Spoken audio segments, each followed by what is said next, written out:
Hey everybody, welcome to another episode of Have You Played, where I'm going to show you some spoiler-free gameplay from a selection of older games and give you my thoughts on them. In this video I'm playing Castlevania Symphony of the Night, the 1997 sequel to Rondo of Blood, and a game that many consider to be the best in the Castlevania series.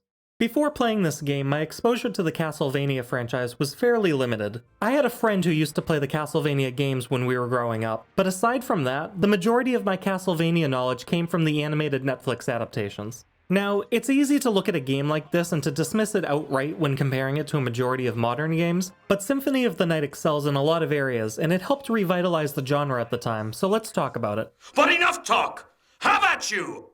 Symphony of the Night picks up right where the previous game, Rondo of Blood, left off, with Richter Belmont, a vampire hunter, battling against Dracula at the top of his castle. Die, monster! You don't belong in this world! After the fight ends and Dracula is defeated, the story jumps ahead 4 years and follows Alucard, Dracula's defiant son, investigating the mysterious reappearance of Dracula's castle and the disappearance of Richter.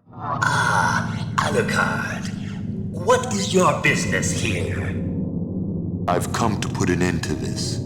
Anyone who's familiar with the term Metroidvania won't be surprised to learn that Symphony of the Night helped pioneer the genre, as the game sports a mixture of non-linear exploration, platforming, and side-scrolling combat. While navigating Dracula's castle, you'll find various weapons and abilities to boost your strength as you fight through the hordes of monsters and level up. And the controls and combat both generally feel solid for a game that came out in the late 90s. The only things I have any complaints on here are that some of the platforms can feel frustratingly out of reach unless you jump from exactly where the game wants you to, in addition to the lack of an in-game explanation for some of the controls and mechanics. While actions such as attacking, moving, and jumping will make sense to the average gamer, I found myself struggling to understand how to use certain abilities, and even how to save your progress, which unfortunately led to me replaying the game from the start 3 times before resorting to looking up the controls online.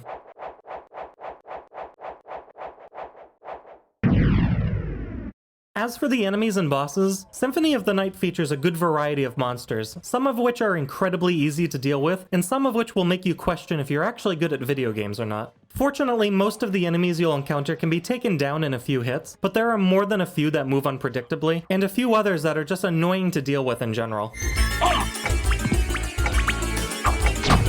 It's also good to keep in mind that if you're exploring the castle to find weapons, or just backtracking to make sure you didn't miss anything, the regular enemies do respawn upon leaving the room.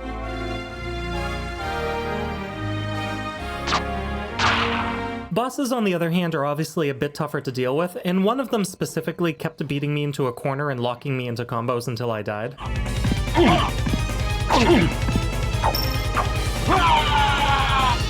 But aside from that one, none of them were ever so tough that I felt like I needed to come back after leveling up, and most of their designs fit the game's aesthetic perfectly. Visually, Symphony of the Night is really impressive, though on a different scale than other games released around the same time, such as Final Fantasy VII for example. The game's overall resolution is fairly low, but the pre-rendered backgrounds, sprite animation, and gothic artistic design all make up for it. The character and enemy models are well designed, and I personally love the afterimage effect that Alucard has when moving around.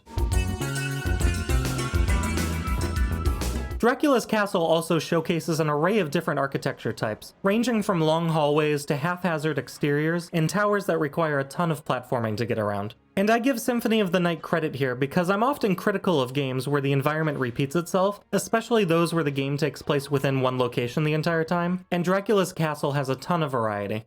Symphony of the Night has a good variety of music as well, perfectly complementing the game's setting as you navigate the castle. The general rule seems to be that there's one track per section of the castle, but they're catchy enough and long enough to not get annoying if you find yourself in one area of the castle for a while.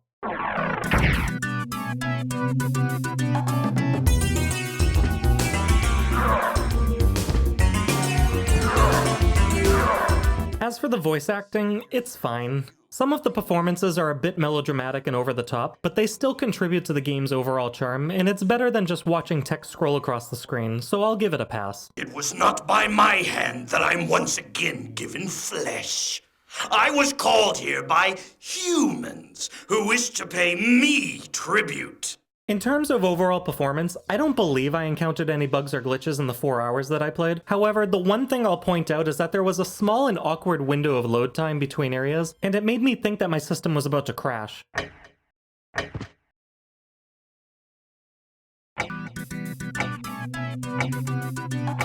But beyond that, performance was stable and allowed for an uninterrupted gaming experience.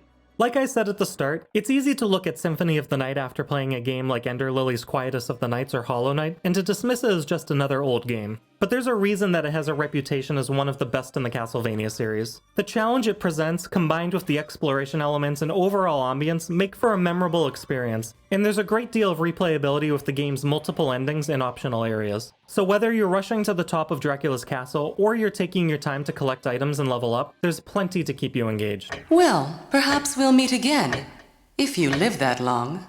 Farewell. As always though, this is just my opinion. If you're just starting to explore Dracula's castle, or if you've already made your way through it, let me know in the comments what you thought of Castlevania Symphony of the Night. Thanks for watching, and I'll see you guys next time.